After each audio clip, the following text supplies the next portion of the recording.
नमस्कार मेरे साथियों, मैं आपको बहुत ही षड्यंत्रकारी नीतियों के बारे में आपको बताने जा रहा हूं और उस षड्यंत्रकारी नीति को आप समझ जाएंगे और उसको जीवन में अमल करेंगे तो मुझे बहुत खुशी होगी। ये कलम को जानते हैं ना? इस कलम का नाम क्या है वो बताइएगा। मैं बहुत दूर से इसको लाया हूं, खोज करके लाया हूं और इसी कलम पकड़ करके आपको सामने मैं अपने विचारों को व्यक्त करता हूं। थोड़ा समझने की जरूरत है। मैं पुराने इतिहास की ओर आपको ले चलता हूं। किस इतिहास में बहुजनों को कैसे कुचला गया था, कैसे उनके विचार को दमनकारी नीति के द्वारा कुचल करके रख दिया गया था। हमारे बहुजन समाज के सुप्रसिद्ध नायक पेरियार, जो दक्षिण भारत के थे, जो रामायण को काल्पनिक के रूप में साबित किया था और ब्राह्मणवादियों, सामंतवादियों और रूढ़िवादी पाखंडवादी पर कड़ा प्रहार किया था और बहुजन के उत्थान के लिए उन्होंने अपने जीवन को कैसे समर्पित किया, फना कर दिया, कुर्बानियां दे दी। जीवन के सारे खुशी को बहुजनों के उत्थान के लिए उन्होंने कुर्बानियां दे दी। इनके बल को, इनके विचारों को दबाने के लिए ब्राह्मणवादी विचारधारा कैसे हावी हुआ और बहुजनों को शोषण करने का सबसे बड़ा तरीका, हथियार क्या अपनाया। मैं एक आपको कहानी और घटना जो हुआ है उसके बारे में आपको पेश करने की कोशिश करूंगा और हमको अनुमान है कि मेरा विचार जो है बहुत ही सुपीरियर आप सबको लगेगा। मैं वास्तविक इतिहास से आपको रूबरू कराने जा रहा हूं। देखिए, वी रामास्वामी का जन्म दक्षिण भारत के तमिलनाडु राज्य में हुआ था। वो गरीब, दलितों, पिछड़ा, अति पिछड़ा और सामाजिक स्थिति से दबा कुचला समाज को उन्होंने उठाने के लिए कदम उठाया और उनका विचार था कि मैं इनको उचित न्याय दिलवा सकूं। उस समय जाति पाति भेदभाव, ऊंच नीच चरम सीमा पर थी। बहुजनों समाज को कैसे कुचला जाए और कैसे शोषण किया जाए, कैसे उनके कमाई का हम लूट घसोट करके हम भोग विलास को मजबूत करें, ये ब्राह्मणवादियों का सबसे बड़ा उस समय निशाना था और वो कामयाब हो भी गए। आप पेरियार के बारे में बहुत अच्छी तरह से जानते हैं। उनका जन्म जो हुआ था 17 सितंबर को हुआ था। 17 सितंबर 1879 को हुआ था।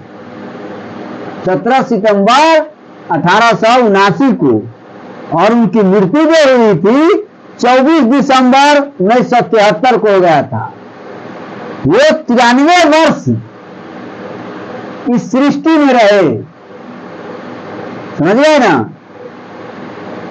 वो 20वीं शताब्दी के तमिलनाडु के प्रमुख राजनेता के रूप में वो उभरे थे, जो दलित और शोषित व वंचित गरीबों के उत्थान के लिए अपने जीवन को कुर्बानी दे दी। वो जब बहुजनों को जागरूक कर रहा था, सामंती ताकत क्या है, मनुवादियों का ताकत क्या है, ब्राह्मणवादियों का नीति क्या है, तुमको कैसे शोषण किया जा रहा है, किस तरह तुम्हारा हकमारी किया जा रहा है, तुमको अछूत समझा जा रहा है, इन सब की जानकारी जब देने लगे तो मनुवादी विचारधारा, सामंतवादी विचारधारा और ब्राह्मणवादी पाखंडवादी को देखा नहीं गया। उस समय कलकत्ता, जो महलों के शहर के नाम से जाना जाता है, वो उस समय राजधानी हुआ करती थी। राजधानी तो नहीं थी, 1912 के बाद 12 तक कलकत्ता राजधानी रहा है। अंग्रेजों के समय, ब्रिटिश शासन के समय, ब्रिटिश इंडिया के समय कलकत्ता जो थी वो राजधानी हुआ करती थी। उस समय अंग्रेज का काफी दबदबा था और हुआ क्या, हुगली जो नदी है जिस पर कलकत्ता बसा हुआ है, वहां एक तैरता हुआ पुल बना हुआ था, जो रविंद्र सेतु के नाम से जाना जाता था। और इसका और भी नाम है पंटून ब्रिज, जो अक्टूबर 1874 में खोला गया था। अक्टूबर 1874 में खोला गया था। अंग्रेज ने हावड़ा ब्रिज का, फिर नए ब्रिज का जो निर्माण करवाया था, निर्माण करवाने के लिए वो डायग्राम तैयार किया था, समझ रहे ना, ताकि हमारा व्यापार और इस पार से उस पार आने जाने में दिक्कत नहीं हो। इसके लिए उन्होंने हावड़ा ब्रिज का निर्माण ब्रिटिश सरकार के अधीन वेट बर्न एंड जेसब कंस्ट्रक्शन कंपनी द्वारा, जो एक इंजीनियर भी था, उनको निर्माण करने के लिए दिया। जब ढांचा तैयार होने लगा तो वहां के बहुजन समाज जो था वह नाव से इस पार से उस पार करता था, माल ढुलाई करता था, जो उनको कमाने का और जीवन यापन चलाने का वो जरिया था। इस पार उस पार करता था तो गरीब दलित समाज का उसे भरण पोषण चलता था, परिवार चलता था। वो पुल बन जाता तो उनका रोजगार मर जाता, रोजगार मर जाता। तो अंग्रेज को बहुत दिक्कत हुआ कि भाई ये सब बनने नहीं दे रहा है, पुल को, ब्रिज को निर्माण नहीं होने देगा, इसके लिए हम क्या चाल चले, क्या करे न करे, वो असमंजस के स्थिति में था। तब उस समय कंस्ट्रक्शन दिमाग लगाया कि कैसे इन ताकतों को कुचला जाए, शमन किया जाए, इनके वेग को कैसे तोड़ा जाए और किस दिमाग का हम यूटिलाइज, किस ब्रेन का यूटिलाइज, किस रणनीति का हम यूटिलाइज करें ताकि इनका जो वेग है उनको हम तोड़ दें और मैं अपना लक्ष्य को पूरा कर लूं, हावड़ा ब्रिज पुल का निर्माण करके। सारा इनका दिमाग फेल था। सारा वहां का लेबर जो था, काम काज करने वाला कर्मचारी जो दलित समाज का था, बहुजन समाज का था, वो नहीं बनने देता था। तब अंग्रेज ने देखा इसको तोड़ने के लिए कुछ षड्यंत्रकारी नीति अपनाना पड़ेगा। को कैसे तोड़ा जाएगा। उस समय समाज बहुत पिछड़ा हुआ था, अनपढ़ जाहिल सब था और पाखंडवाद विचार, रूढ़िवादी विचारधारा से वो प्रेरित था और कर्म कांड पर उनका दिमाग अटका हुआ था। ब्राह्मणों का दबदबा था, ब्राह्मण अपने ब्रेन से, छल प्रपंच, बहुरूपिया नीति से उनको धर्म के आग में धकेले हुए था, लोभ लालच दे करके। और ब्राह्मणवादियों ने इस नीति को जानता था कि बहुजन समाज को कैसे तोड़ा जाता है, कैसे उसको अपना अंडर कस्टडी किया जाता है, यहाँ के ब्राह्मणवादियों ने जानता था। अंग्रेज क्या किया कि ब्राह्मण का सहयोग लिया, कलकत्ता बंगाल के ब्राह्मणों का सहयोग लिया। वो ब्राह्मणों ने तय किया कि तुमको तो हम अपने दिमाग से पुल का निर्माण करवा देंगे, इसके एवज में तुम क्या दोगे। और उस समय पेरियार का जो विचार था वो बहुजनों को दिमाग में खटक रहा था, चल रहा था। कितने जो मनुष्य जो है वो संवेदनशील प्राणी है, सेंसिटिव प्राणी है, जीव है। मूर्ख से मूर्ख को भी थोड़ा बहुत ज्ञान दीजिएगा तो वो समझने के काबिल हो जाएगा, प्रेम से समझाइएगा तो जाल में फंस जाता है। और ब्राह्मणवादी जानता था कि बहुजन समाज को इमोशनल ब्लैकमेल कैसे किया जाएगा। और एक बगल देखा कि हमारे विचारों को, ब्राह्मणवादी, सामंतवादी, पाखंडवादी विचारों को दक्षिण भारत, तमिलनाडु से उगता हुआ सूरज पेरियार दबा रहा है और बहुजनों को आगे कर रहा है। इतना बल दे दिया है कि हो न हो हमारे ब्राह्मणवादी नीति और कमाने खाने का जरिया एक खत्म कर देगा। तो ब्राह्मणों ने सोचा कि क्यों ना इनके जन्मदिन पर ही,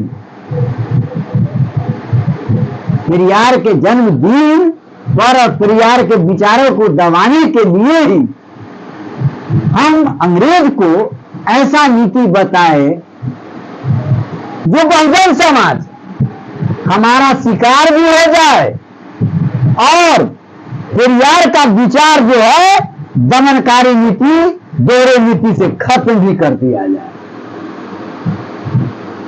उनके इतिहासों को खत्म कर दिया जाए।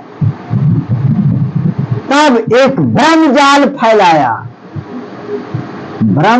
फैलाया कि एक कर्म कांड की व्यवस्था किया जाए, पूजा की व्यवस्था किया जाए और भोज की व्यवस्था किया जाए, खाने पीने की मिष्ठान व्यवस्था किया जाए, ताकि बहुजन समाज जो होता है वो लोभी लालची होता है, वो खान पान पर बदल जाता है, उसका मस्तिष्क का जो फोर्स होता है वो टूट जाता है। और उसको ऐसा ब्रह्मजाल पर पढ़ाया, ब्राह्मणवादियों के विचारों को लेकर के अंग्रेज क्या किया और ब्राह्मणवादी के साथ मिलकर के 17 सितंबर 1936 को शुरू हो गया और खूब भोज भात हुआ, खूब मिष्ठान भरपूर ढंग से करना वहां शुरू कर दिया। और सारा बहुजन समाज का जितना कर्मचारी था, लेबर क्लास का था, सबको खिलाना शुरू कर दिया। वो खाए में मशगूल हो गया और उनके विचार को फीका कर दिया और उनका कर्म कांड भी सिद्ध हो गया। उसी दिन से उनका पूजा पाठ शुरू हो गया, उनका धंधा ब्राह्मणवादियों का शुरू हो गया और पेरियारों का जन्मदिन मननाई और उनके नाम और निशान को खत्म कर दिया वहां से। और 17 सितंबर के दिन से विश्वकर्मा पूजा का आरंभ करवा दिया ताकि पेरियार दिमाग से हट जाए और सारा के सारा ये जो है बहुजन समाज का विचार, दलित कुचला हुआ समाज को एकत्रित विश्वकर्मा पूजा के नाम से प्रसिद्ध हो जाए और लोभ लालच दे दिया कि जो विश्वकर्मा का पूजा करेगा ये विश्वकर्मा पूजा के नाम से जाना जाएगा। जो विश्व कर्म करता है, विश्व कर्म करके जीता है और उसको बरकत हो, आगे विकास करे, एक गाड़ी जिसके पास हो 10 गाड़ी हो जाए, 1 लाख रुपया जो कमाता है 2 लाख रुपया हो जाए उसका आमदनी, इस तरह से उसको ब्रह्म जाल पढ़ा दिया।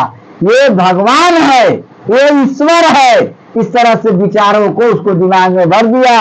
इसको पूजा करेगा तुम और धूमधाम से इसी तरह पूजा करेगा तो तुम सुखी संपन्न, तुम्हारा परिवार धन संपदा से ओत-पोत हो जाएगा।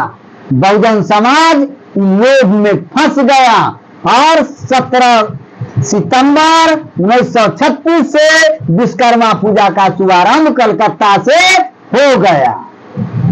इसी दिन से विश्वकर्मा पूजा कर्मकांडी के रूप में भारत में ला करके खड़ा कर दिया। वहीं से शुरुआत किया और पूरे हिंदुस्तान में जोर शोर पकड़ लिया। मनुवादी अपना स्वार्थ को सिद्ध कर लिया, ब्राह्मणवादी अपना स्वार्थ को सिद्ध कर लिया, बहुजन उसको ढो रहा है, उसी के लाठी, उसी के भैंस, उसी को बरसा रहा है, उसी के शक्ति से उसी को प्रहार कर दिया। यही तो ब्राह्मणवादी चाल है। अब आप जीवन भर कमाइए विश्वकर्मा पूजा के नाम पर, ब्राह्मणों आपको लूट करके ले जाएगा और आपको प्रलोभन के रूप में देखते रहिए कि विश्वकर्मा जी हमको 10 गुना कर देगा, 15 गुना कर देगा, 20 गुना कर देगा। कमाते रहिए और ब्राह्मणवादी का बाल बच्चा पोसाते रहेगा, ऐसे मौज से जीवन जिएगा।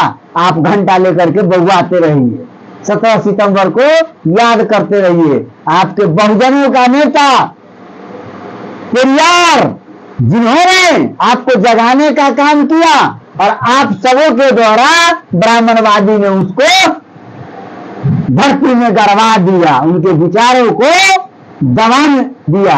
आप ही से जो सृष्टि का निर्माण किया, जो आपको जगाया, उसी को गर्त में आप सब मिलकर के धकेल दिए। यही तो है, जगाने वाले को प्रथम जज्बा किया जाता है, फर्स्ट जज्बा जगाने वाला ही होता है। आप बहुजन समाज को जगाया, उसको आपके नजर में कुछ नहीं और ब्राह्मणवादियों के विचार ने आपको शिकार बना लिया, गुलाम बना लिया। समझ गए ना? इस तरह है आपको शोषण करने का जरिया ब्राह्मणवादियों का। समझ गए ना? तो आप समझने की कोशिश कीजिए, इस पाखंडवाद कर्मकांडी से ऊपर उठिए, तभी आप अपने परिवार, अपने समाज को सही दिशा दे सकते हैं और अपने परिवार को उत्थान कर सकते हैं। इस कर्मकांडी और पाखंडवाद विचारों से ऊपर उठने की कोशिश कीजिए। मेरा ये विचार नहीं है कि आप उसी का शिकार बने रहिए। आप पीढ़ी दर पीढ़ी कमाते रहिए और इसी में जीवन खत्म हो जाएगा, आपका विकास नहीं हो पाएगा। कहां एक गाड़ी खरीदता है 50 गाड़ी हो जाता है। इसी कर्मकांड में आप सारा गाड़ी को डुबा दीजिए और का बाल बच्चा भी ड्राइवर होते रह जाएगा, कमाते रह जाएगा, जवानी खत्म हो जाएगा। जीवन में कोई अमन चमन नहीं ले पाइएगा, कमाइएगा बाबनों के झोली में चला जाएगा। यही तरीका है शोषण करने का। आप सब इमोशनल ब्लैकमेल होने का आदी है, इसीलिए इस पाखंडवाद से निकलिए। आप वैज्ञानिक जीवन में वैज्ञानिक युग में जी रहे हैं, उस वैज्ञानिक युग को समझिए, बुझिए, अपने बाल बच्चा को इस गुलामी के जंजीरों से निकालिए, अपने पीढ़ी को निकालने की कोशिश कीजिए, ब्राह्मणवादियों से हटिए, नहीं तो आपका पीढ़ी दर पीढ़ी कमाते कमाते मर जाएगा। आप जानते हैं टॉप क्लास के ब्राह्मण होता है, IAS IPS और जज बन जाता है पढ़ करके। भीमराव का संविधान ग्रंथ लिख करके चला गया। उसका फायदा ब्राह्मणवादी और सामंतवादी मनुवादी विचारधारा पढ़ रहा है और आपको वही पुराना घसीटा पसीटा विचार आपको लाद दिया। 1950 से पहले रामायण सुनने का अधिकार था, गीता सुनने का अधिकार था, वो सब आपको इमोशनल ब्लैकमेल कर दिया, सबको फ्री कर दिया। आप उसी में उल्टे रहिए, मंदिर मस्जिद में लपटाए रहिए, हम वहां सुप्रीम कोर्ट का जज बन करके और जज मानिए, हम जो कहते हैं वही कीजिए। वहां से तैयार होगा शेड्यूल, उस शेड्यूल का फॉलो कीजिए, आप गुलाम का गुलाम बने रहिए, राज भोग भोग करेगा। चलिए मैं इसी के साथ अपने विचारों को विराम देता हूं, अगला एपिसोड के लिए तैयार रहिएगा। जय हिंद, जय बहुवंश समाज। मनुवादी का दमन हो, सामंतवादी का विनाश हो, ब्राह्मणवादी का खात्मा हो, यही मेरा विचारधारा है। जय बहुजन समाज।